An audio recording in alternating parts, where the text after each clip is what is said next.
Assalamualaikum warahmatullahi wabarakatuh. Waalaikumsalam warahmatullahi wabarakatuh. Kembali lagi bersama saya Oktaviano, murid kelas 3 SMA Ponpes Darul Arham.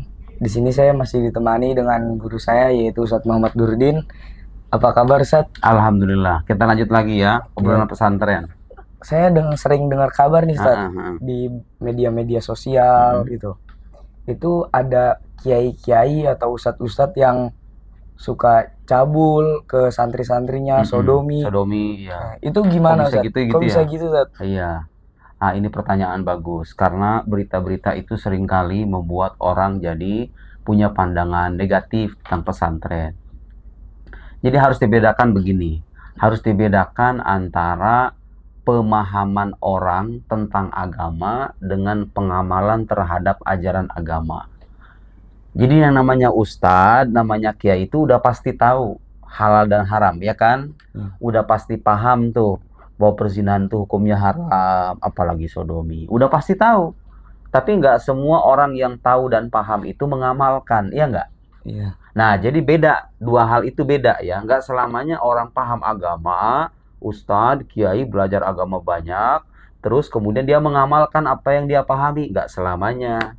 Jadi harus dibedakan tuh antara orang beragama karena memang dia nggak bisa mengamalkan agamanya gitu ya, dengan kenyataan bahwa apakah agama itu menyuruh orang untuk berbuat buruk atau enggak. Agama itu menyuruh kita berbuat baik. Kayak gini nih di pesantren. Kamu di pesantren dilarang untuk merokok, dilarang untuk kabur. Tapi kenyataannya banyak nggak santri yang kabur? Banyak. Nah, padahal dia tahu kan itu larangan kan? Kenapa itu dilakuin? Karena kadang-kadang manusia itu punya dorongan hawa nafsu yang nggak bisa dikontrol. Jadi kiai ustadz itu kadang-kadang mereka juga manusia yang bisa khilaf. Nah, khilafnya ustadz ini beda-beda nih. Ada khilafnya yang parah, ada yang biasa-biasa aja gitu loh. Jadi memang bukan salah agamanya, bukan salah pesantrennya. Memang dasar orangnya yang tidak bisa membendung hawa nafsunya, dia nggak mengamalkan pesan-pesan agamanya, dan seterusnya. Nah, tapi kan seharusnya ustadz itu menjadi contoh, ya kan? Iya, Menjadi kulinya harus jadi contoh buat agamanya. iya buat santrinya, ya kan? Nah, tapi begini, pada akhirnya lain apa yang diharuskan, lain kenyataan. Harusnya sih begitu, ya kan? Iya. Harusnya orang itu paham agama, identitasnya kiai, ustadz, harusnya dia terdorong untuk mengamalkan, ya kan?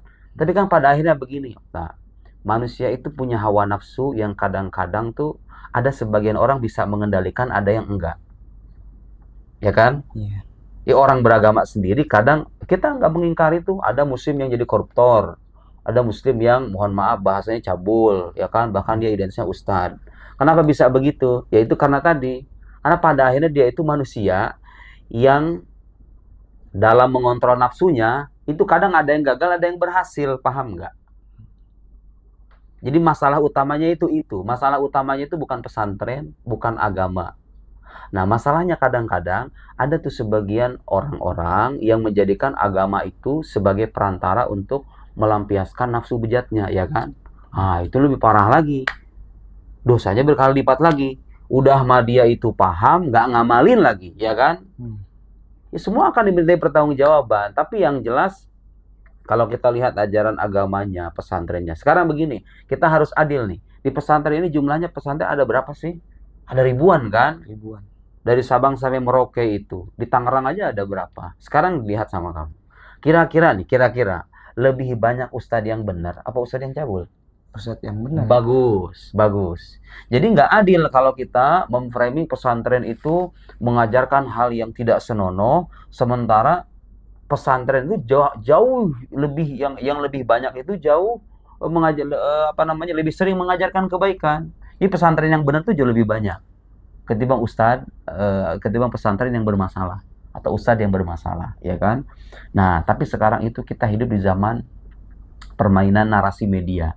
Media itu pintar memframing seolah-olah ingin menampilkan ini nih pendidikan agama sekarang sudah gagal. Ditampilkanlah fakta-fakta 1, 2, 3 kiai atau ustadz, oknum ustadz yang melakukan tindakan senonoh. Ya, tapi kan pada akhirnya dia bukan perwakilan dari pesantren. Dia kan hanya segelintir aja. Cuma karena permainan media, jadi di framing tuh pesantren begini. Padahal kan kenyataannya pesantren yang lurus, yang pemahamannya lurus, kiainya betul-betul ikhlas mengajar, yang adem-adem aja gitu, itu kan lebih banyak, ya kan? Jadi nggak adil kalau kita hanya memandang sisi negatif pesantren dengan beberapa kasus yang sering kita jumpai belakangan ini, gitu ya. Nah, Seth, ini gimana caranya kita agar memilih guru-guru pesantren, tempat kita menimba ilmu, itu yang baik dan benar itu gimana, Seth? Bagus. Ya, supaya kita itu selektif ya, memilih guru. Pertama, kalau kita pengen milih pesantren, itu jangan hanya terpukau dengan bangunannya, dengan fasilitasnya, ya, dengan apa yang dijanjikan dari misalnya ya fasilitasnya, bangunannya dan semacamnya. Karena bagaimanapun ketika kita nyantri, yang kita cari itu ilmu, bukan bangunan kan? Bangunan, fasilitas itu hanya sebagai penunjang. Nah, supaya kita dapat guru yang benar, dilihat ini pesantren ini gurunya siapa aja. Maksudnya kiainya siapa? Belajarnya di mana? Oke. Kemudian kesaksian orang tentang pesantren ini apa? Paham nggak? Kan supaya kita tahu ini pesantren percaya apa enggak, tanya sama orang dong. Sama misalnya punya tetangga di pesantren itu, gimana Pak kiainya, gimana pengajarannya, gimana ustadznya. Dia rekam jejak belajarnya jelas apa enggak. Oh, ulamanya siapa kalau dia punya ulama, gitu kira-kira ya.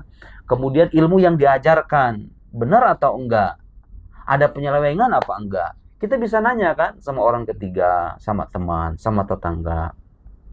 Jadi yang harus diperhatikan, dipertimbangkan ketika kita milih mondok itu bukan hanya fasilitas, tapi juga kualitas pembelajarannya, kualitas gurunya, asal muasal gurunya, pengajarnya dari mana aja, apa yang diajarkan, kurikulumnya bagaimana, dan seterusnya.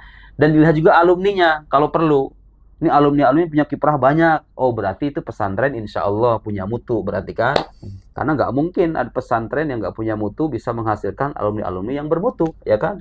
Nah, saya kira begitu. Jadi walhasil, untuk melihat pesantren itu, kita nggak bisa hanya melihat 1-2 kasus begitu aja. Bagaimanapun, kita itu sama-sama menolak dan sama-sama tidak merestui, juga bahkan kita mengutuk adanya pemuka-pemuka agama, sebagian oknum pemuka agama, ustadz, kiai, melakukan tindakan senonoh kepada para santri itu.